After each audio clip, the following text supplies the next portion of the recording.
Au Cameroun, la campagne électorale pour les élections législatives et municipales du 9 février prochain a été officiellement lancée. Une vingtaine de partis sont à l'assaut des 180 sièges de l'Assemblée et des 360 communes du pays.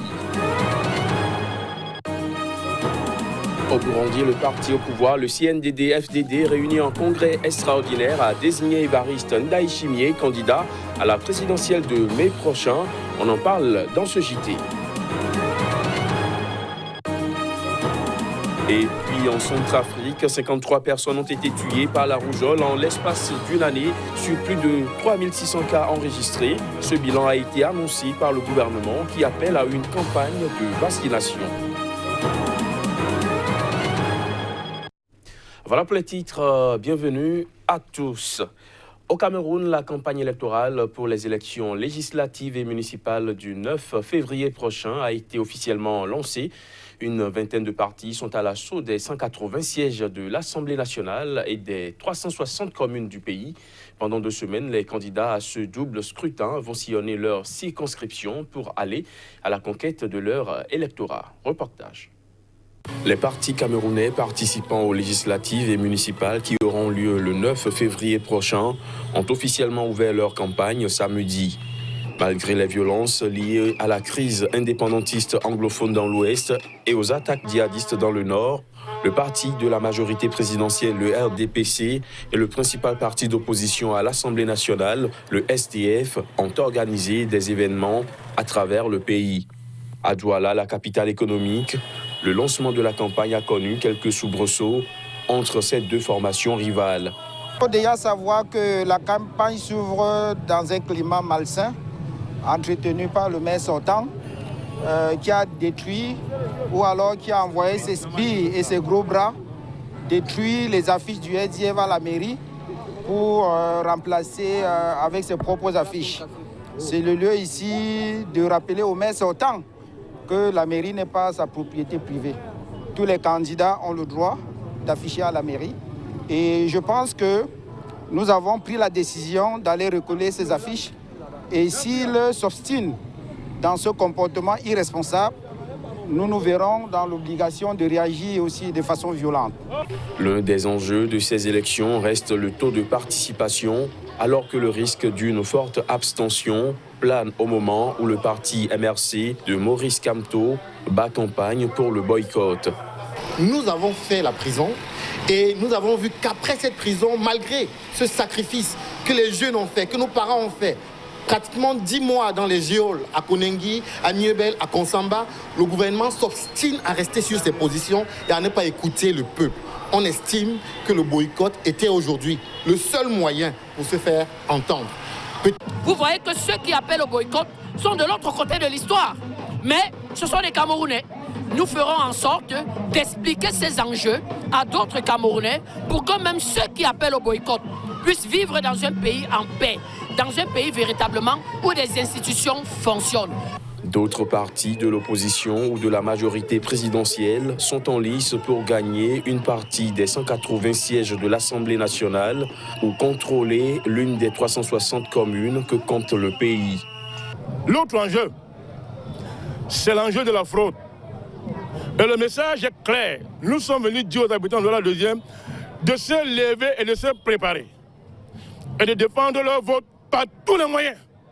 Donc, si quelqu'un ou quelqu'une s'amuse à vouloir frauder, il va trouver sur son chemin les habitants de Douala deuxième. Voilà le message que nous sommes venus passer ce soir. Organisés dans un contexte de crise, les 2 scrutins auraient dû se tenir en 2018, mais ils ont été repoussés à 2 reprises. En tant que Camerounais, avec le problème du sud-ouest et nord-ouest, il fallait qu'on gère d'abord ça avant d'aller aux élections. Parce qu'aller aux élections avec le forcing, c'est pas aussi bien.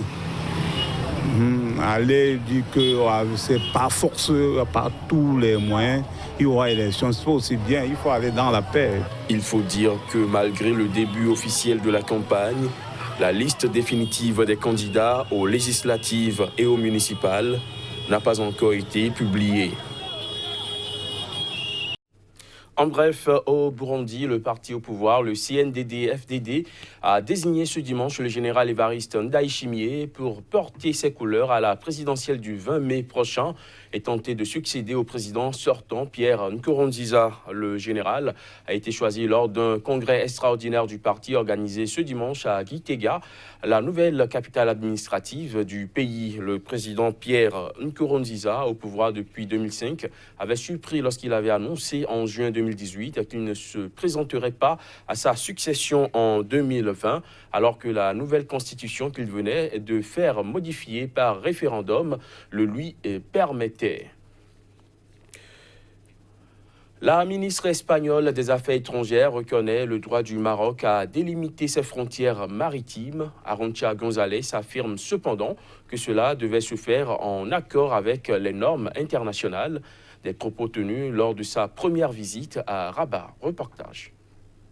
Accueillie dès son arrivée par son homologue marocain Nasser Bourita, la ministre espagnole des Affaires étrangères, Arantxa González, a eu une réunion avec ce dernier. Arantxa González foule le sol marocain pour la première fois, et ce, 2 jours après l'adoption par le Maroc de 2 lois délimitant son espace maritime auxquelles ont été intégrées les eaux du Sahara occidental. Le Maroc a initié un processus législatif pour délimiter son espace maritime. C'est quelque chose que le Maroc est en droit de faire, dans les limites de la législation internationale régulant la délimitation des espaces maritimes. Pour Arantxa González, il est important que le dialogue soit de mise pour éviter toute friction entre les 2 pays. En particulier, ce que le ministre Bourita m'a répété dans cette réunion, c'est qu'il n'y aura pas de politique du fait accompli, ni de décision unilatérale. Et je crois que c'est un point de départ très solide pour un exercice sur lequel les 2 pays vont devoir travailler à l'avenir. La délimitation des eaux a par le passé suscité des tensions entre le Maroc et l'Espagne, notamment après des explorations pétrolières dans la zone. L'archipel espagnol des Canaries est situé à moins de 100 km des côtes marocaines et chaque État est en droit de revendiquer un plateau continental allant de 200 à 350 miles marins. Notons que l'Espagne est un des principaux alliés du Maroc en Europe et son premier partenaire commercial.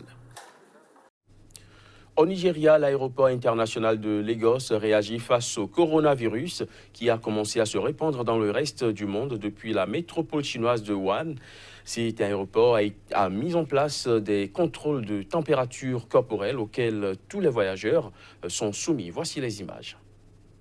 Un personnel sanitaire paré de gants et de masques accueille désormais les voyageurs à leur descente d'avion à l'aéroport international de Lagos.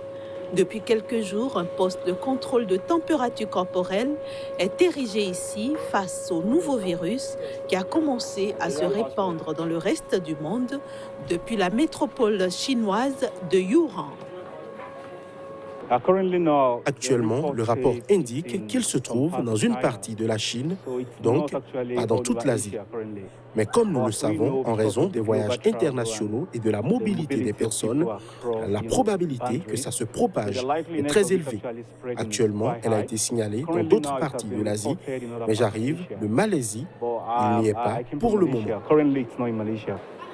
Le virus, de la même famille que le syndrome respiratoire aigu sévère, a effectivement gagné plusieurs pays d'Asie et même les États-Unis où quelques cas ont été recensés.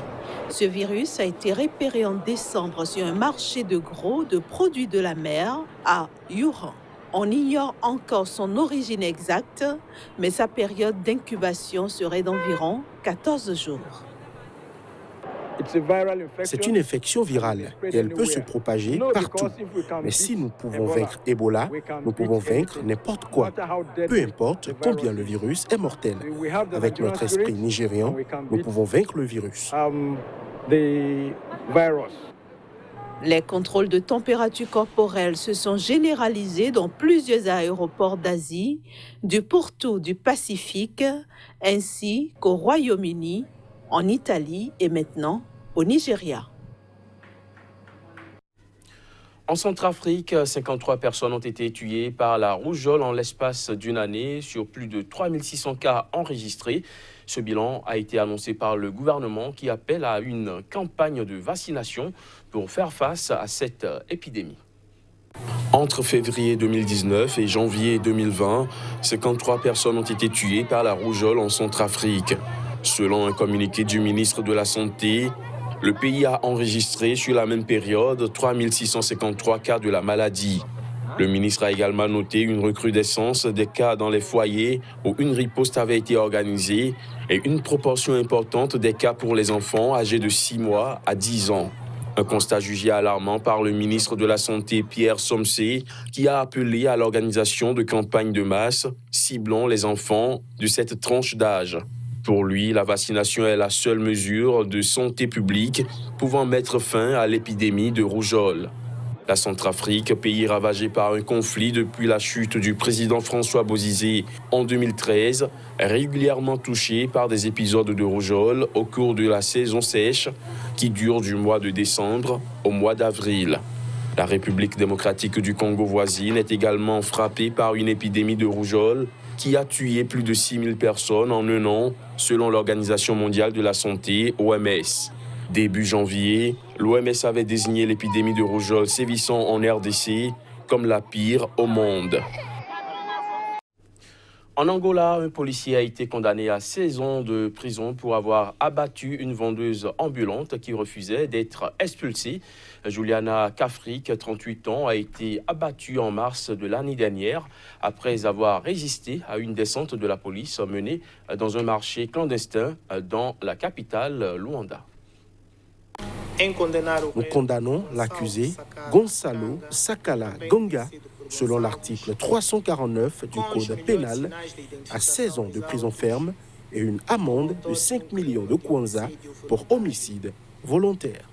Le tueur de Juliana Kafrik, 38 ans et mère de 3 enfants, est fixé sur son sort.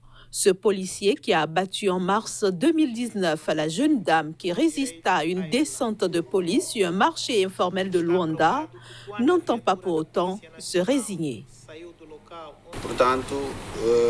Suite à cette condamnation, nous aimerions vous informer que la défense fait appel.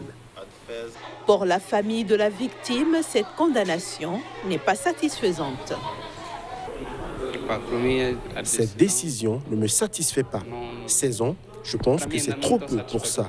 Dans 16 ans, il pourra retrouver ses enfants, mais Juliana ne reviendra plus. En Angola, les responsables de la sécurité sont rarement poursuivis. Dans ce pays, le système judiciaire est accusé d'être lent et embourbé dans la corruption. Fin de ce JT, merci de l'avoir suivi.